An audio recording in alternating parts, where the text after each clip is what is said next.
This channel does not promote any violent, harmful, or illegal activities. All content provided by this channel is meant for an educational purpose only.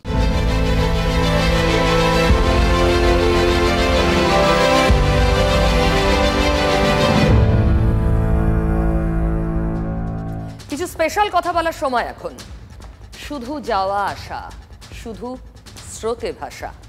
Sandeep Ghosh এই মুহূর্তে সবথেকে চর্চিত যে চরিত্র, আরজি করের সদ্য প্রাক্তন প্রিন্সিপাল, তার অবস্থা দেখে রবীন্দ্র গানের এই কলিটি তো আমার মাথায় ঘুরছে। কেন জানেন? দেখুন ছবিটা।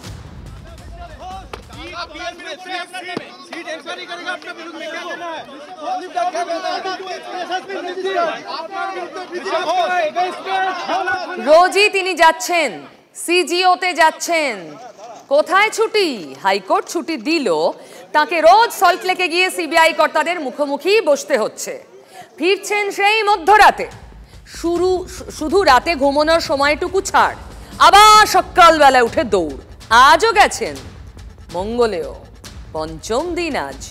এরপর আপনি বলুন, যে মহলটা সন্দীপ ঘোষকে একদমই পছন্দ করেন না, গুটি কয়েক পেটোয়া লোক এবং একমাত্র তিনি ছাড়া যিনি পদত্যাগপত্র গ্রহণ না করে তড়িঘড়ি আর একটা পোস্টিং দিয়েছিলেন, এর বাইরে যে বৃহত্তর বৃত্ত, সেখানে ডাক্তারবাবুরা আছেন, রাজনীতিকরা আছেন, তার কি তারা আক্ষেপ করবেন না? দীর্ঘশ্বাস ফেলবেন না? শুধুই যাওয়া আসা? এমনকি সন্দীপ তিনি নিজেও কি বলছেন না, এভাবে আর কতদিন, কত ঘন্টা? ধরুন গড়ে ঘন্টা 13 প্রতিদিন। আজ পঞ্চম দিন। হিসেব বলছে 4 দিনে 50 ঘন্টার ওপর তাকে প্রশ্নে প্রশ্নে জেরবার করেছে সিবিআই। দেখুন, 16ই আগস্ট শুক্রবার 10 ঘন্টার ওপর জেরা করা হয় তাকে।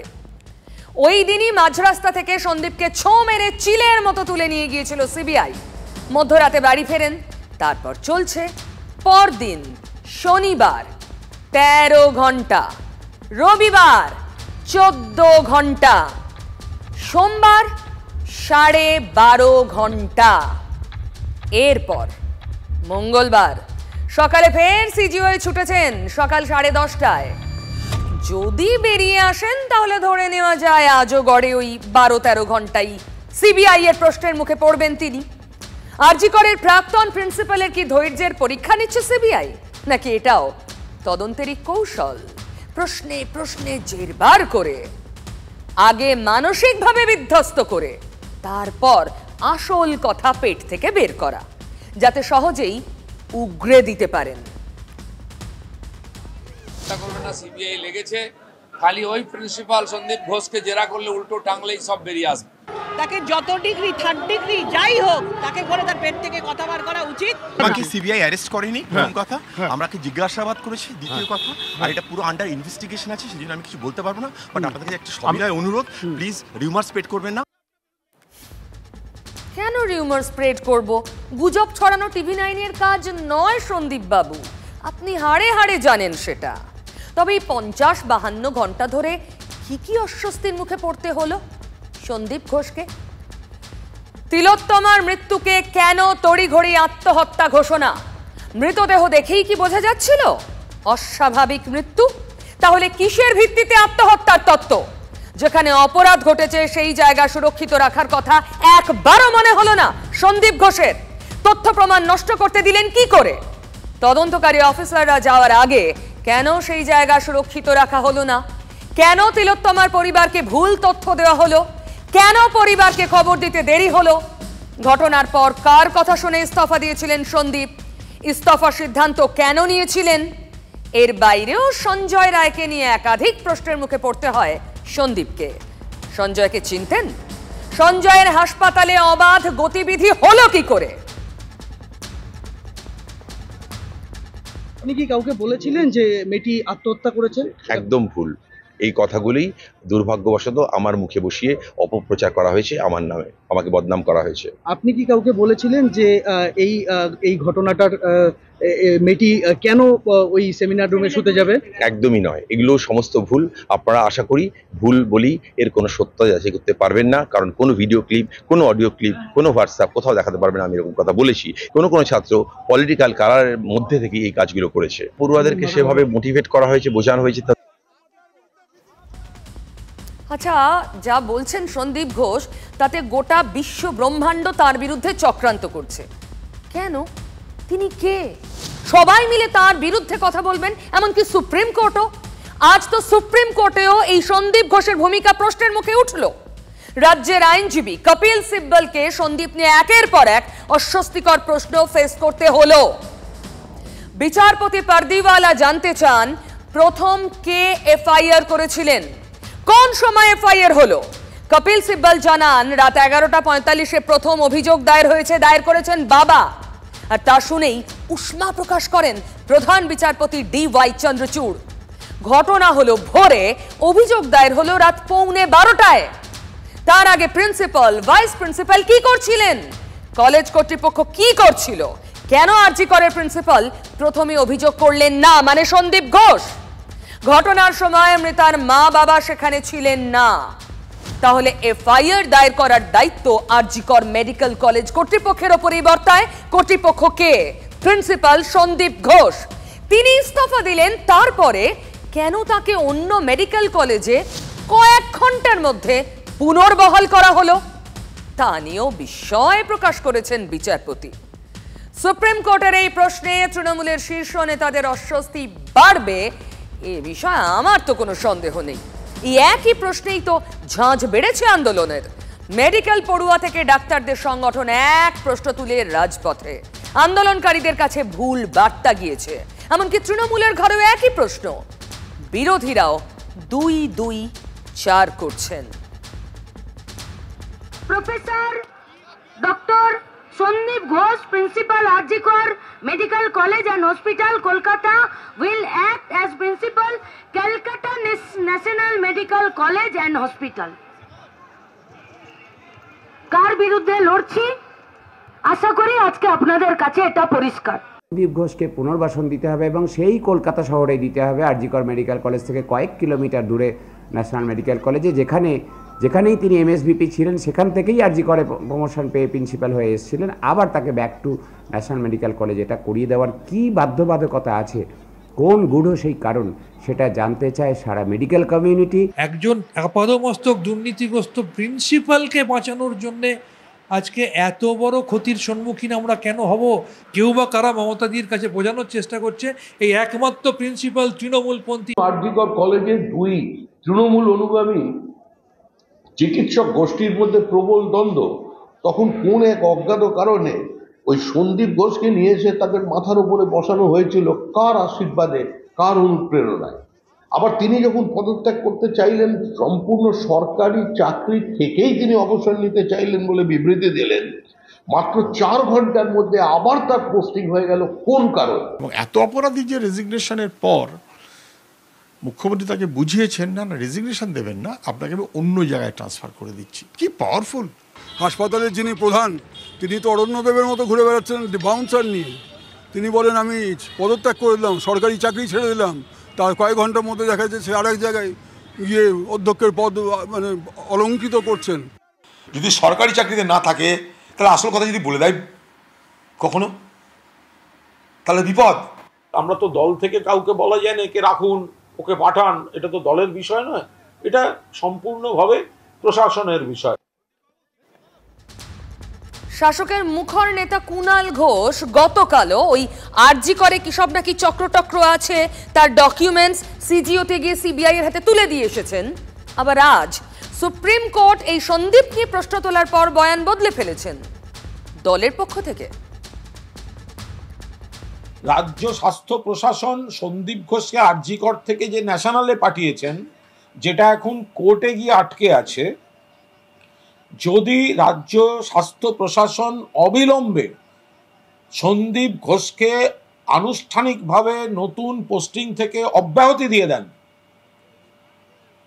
তার বিরুদ্ধে কেউ দোষ প্রমাণের আগে কোনো শাস্তিমূলক ব্যবস্থার কথা বলছে না, কিন্তু ছাত্রছাত্রীদের আবেগকে, কারণ উনি ন্যাশনালে গেলে আবার সেই বিরোধিতা অশান্তি, ওই দায়িত্ব থেকে অব্যাহতি দিয়ে বিকল্প কোনো জায়গায় আপাতত রেখে দেন, মানুষ সরকারকে যে ভুল বুঝছে সেটা অনেকটা কেটে যাবে। কি সুন্দর স্ট্র্যাটেজি। তবে এটাও কোনো স্ট্র্যাটেজির পার্ট কি? সন্দীপ ঘোষের বিরুদ্ধে আচমকা কলকাতা পুলিশ মামলা করে ফেললো এতদিন পর।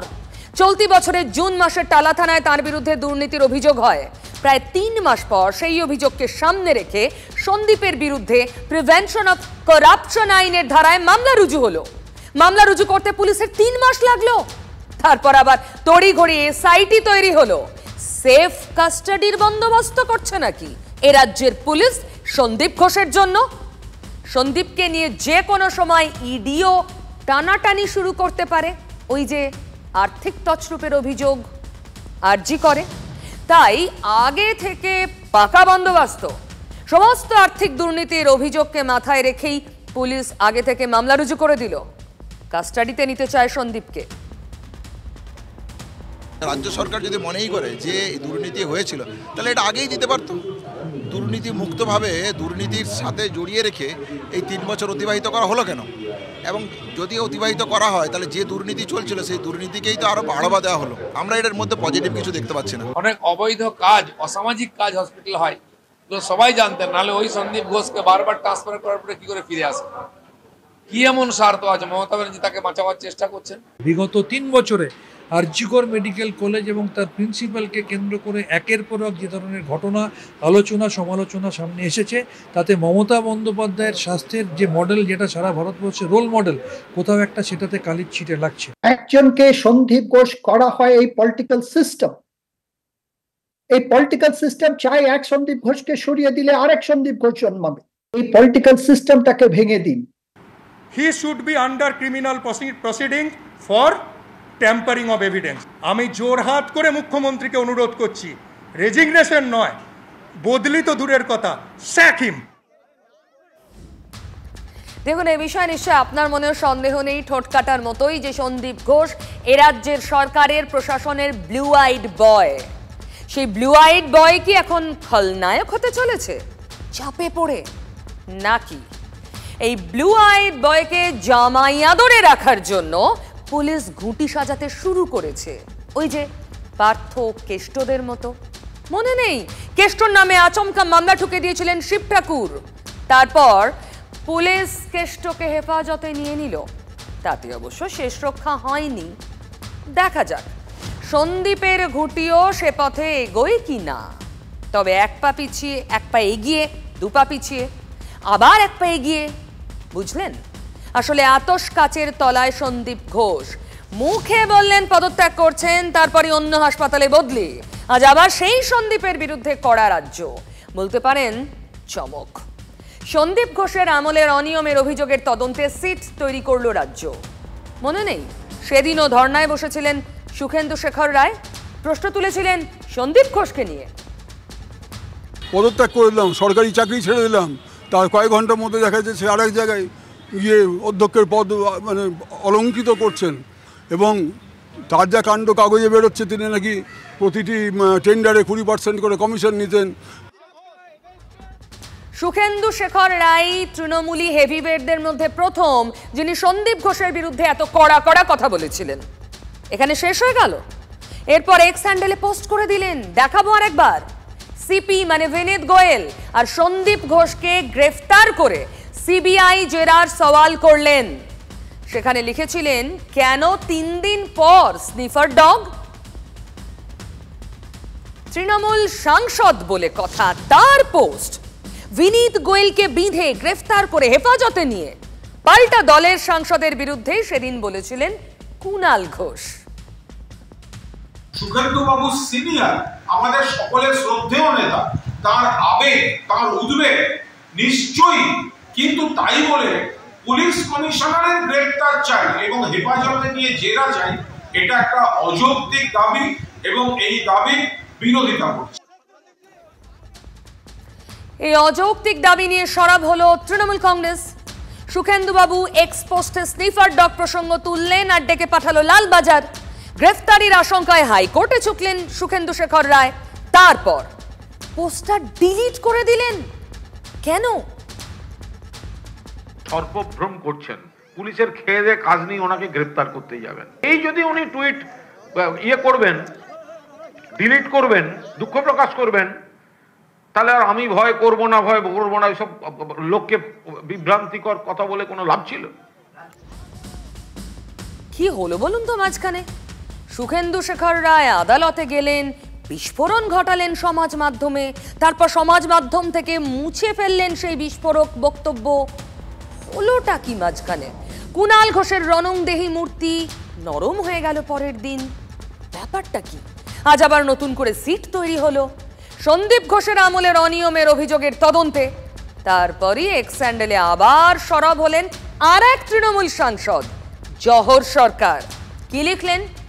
অবশেষে সিট গঠন হলো, আগে হলেই তো ভালো হতো। আরো লিখেছেন অবিলম্বে সাসপেন্ড করা হোক। কাকে? সন্দীপ ঘোষকে সাসপেন্ড করা হোক দাবি জহর সরকারের।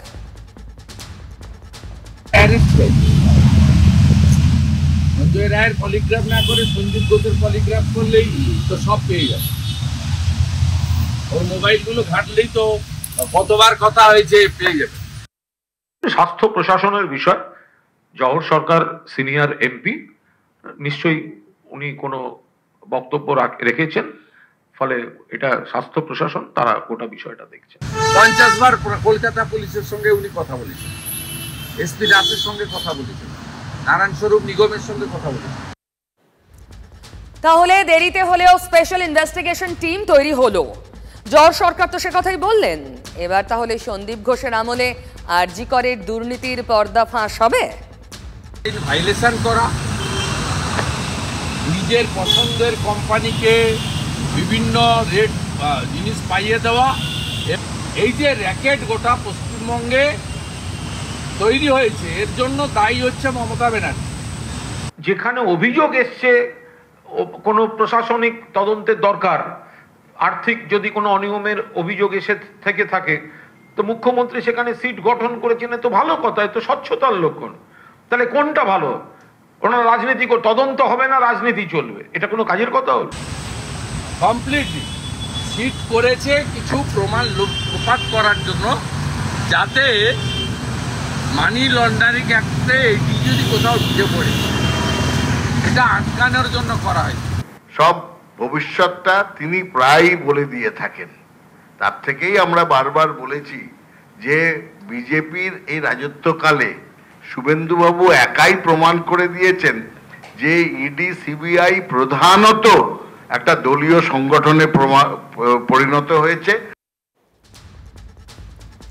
আচ্ছা, এই যে সন্দীপের বিরুদ্ধে সিট এতদিন পর মনে হলো এ রাজ্যের গড়া উচিত, সেখানে ওই আবার প্রশ্নটা ঘুরে ফিরে আসে, সন্দীপকে আসলে নিরাপদ আশ্রয় দিতে চাইছে রাজ্য? এদিকে দেখুন পথে প্রতিবাদে গর্জন চলছেই, আর এই গর্জনে অন্যতম উদাহরণ 3 প্রধানের এক স্বর। আপনারা দেখেছেন গত রবিবার দিন সবাই মিলে বলছি East Bengal, Mohun Bagan, Mohammedan, justice for RG Kar. কিন্তু এই 3 প্রধানের ক্যাপ্টেন, তাদের দেখা গিয়েছিল কোথায় ছিলেন কর্তারা? 3 প্রধানের কর্তারা ছিলেন কোথায়? আজ তাদের দেখা মিলল। তবে তার আগে আজ দেখাবো এক মাঠের টুকরো ছবি। ইস্ট বেঙ্গলের সঙ্গে রেইনবোর খেলা ছিল আজ। সেখানেই জার্সিতে লিখে হাতে ব্যানার নিয়ে 2 শিবিরের বাঙালি ফুটবলাররা প্রতিবাদে সামিল হলেন। একটাই স্বর, জাস্টিস ফর আরজি কর।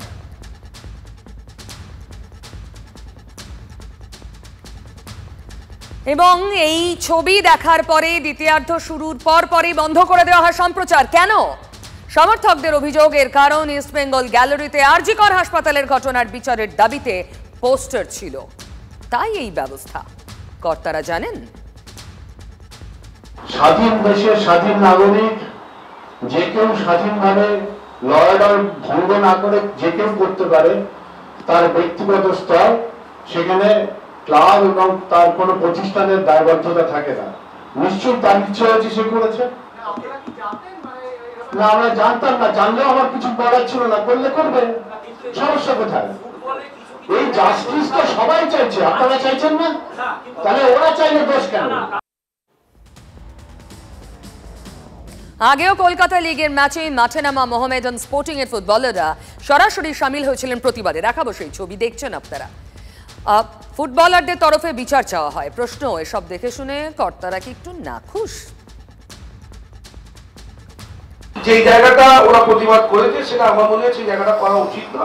সেটা খেলার জায়গা, খেলার জগতে খেলার জায়গাটা আমার মনে হয় রাখা উচিত ছিল। তাদের প্রতিবাদের জায়গা আছে, সেই প্রতিবাদের জায়গাতে ওদেরকে করা উচিত ছিল, তার পাশে আমরাও থাকতাম।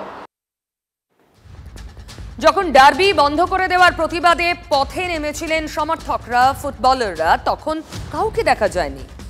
তাদের একাই 100 হয়ে ঝড় তুলতে হয়েছিল। কেন? আমরা কোনো প্রশাসনের কাজে হস্তক্ষেপ করতে পারি না এবং সাপোর্টারদের, সমর্থকদের পাশে সবসময় থাকবো। পুলিশ কিভাবে একটা মার্ডার কেসে তদন্ত করবে, আর একটা চুরির কেসে তদন্ত করবে, আর একটা কি করে ডার্বি অর্গানাইজ করবে, সেটা টোটাল পুলিশের ব্যাপার। পুলিশ হয়তো সেদিন মনে করেছে যে এই তাদের যে অবস্থা, এই পরিস্থিতিতে এখন ডার্বিটা অর্গানাইজ করা যাবে না। আমি পুলিশ নই তো, আমি কোনোদিন পুলিশ সার্ভিস IPS পাস করিনি তো, আমি জানবো কি করে? তাদেরকে আমি চ্যালেঞ্জ করতে পারি না যে আপনার এত লোক আছে, তাহলে আপনার করা উচিত ছিল। খেলাটা হোক, সেটাই আমাদের বক্তব্য। যদি মনে হয় যে এখানে আমাদের রং লাগিয়ে কিংবা কোনো রাজনৈতিক তকমা দিয়ে কিংবা সাংবাদিক বন্ধুরা বিভিন্ন প্রশ্ন ছুড়ে দিয়ে বিতর্ক তৈরি করার চেষ্টা হবে, আই এম সরি। যা কর্তারা বলেন কি, এই যে খেপে লাল, প্রশ্নের মুখে পড়ে এত অস্বস্তি, সমর্থকরা কি তাহলে মুখ বুজে থাকবেন? এটাই বলছেন কর্তারা।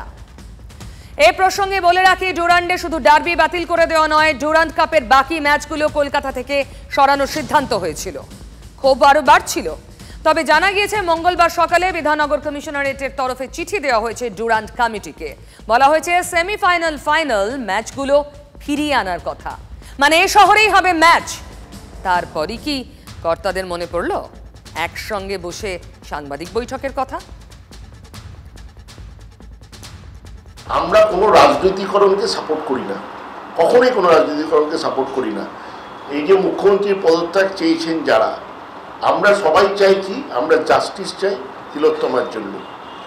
আমরা সেইখানে যা যা করণীয়, যারা যারা প্রশাসনে আছেন, সে যে সংস্থাই হোক, তারা যেন সঠিক ভূমিকা পালন করে, এটাই হচ্ছে আমাদের বক্তব্য। আমরা রাজনীতির লোক প্রশাসন চালাই না, প্রশাসনের সহযোগিতা নিয়েই ম্যাচ পরিচালনা বলো সর্বদিক থেকে চলতে হয়। অতএব তাদের সিদ্ধান্তটাকে আমাদের শিরোধার্য মানতে হয়, আমরা মেনেছি। ডুরান্ড কমিটিকে এবং স্পোর্টস মিনিস্টারের কাছে দরবার করেছি যে ম্যাচটা ফিরিয়ে নিয়ে আসা যায় কিনা। তো আমরা আমাদেরকে আশ্বস্ত করেছেন সেই ম্যাচ এখানে ফিরিয়ে নিয়ে আসার সব রকমের চেষ্টা করছি। এই না যে আমরা বাইরে ছিলাম কিংবা আমরা নিখোঁজ ছিলাম না, আমরা সবসময় আমাদের সমর্থন, আমাদের দর্শক, আমাদের ক্লাবের পাশে রয়েছি। ওই দক্ষিণে খোলা জানালার হাওয়া, গাঙ্গুলি গ্রুপ আপনার পছন্দ বোঝে। এই শহরে নিজের মতো ঘরকে ভালোবাসা। গাঙ্গুলি গ্রুপ, ভরসার বসতবাটি। এই আরজিকরের প্রতিবাদ দিকে দিকে আজ হাওড়া ব্রিজে অভিযান করেছিল বিজেপি। হাওড়া বাস স্ট্যান্ড থেকে মিছিল শুরু হয় জ্যোতির্ময় সিং মাহাতো পুরুলিয়ার বিজেপি সাংসদের নেতৃত্বে, কিন্তু পুলিশ অনেক আগেই মিছিল আটকে দেয়। ওই দক্ষিণে খোলা জানালার হাওয়া, গাঙ্গুলি গ্রুপ আপনার পছন্দ বোঝে। এই শহরে নিজের মতো ঘরকে ভালোবাসা। গাঙ্গুলি গ্রুপ, ভরসার বসতবাটি। ভোট কাটা দেখুন আবার আগামীকাল রাত 8টায়।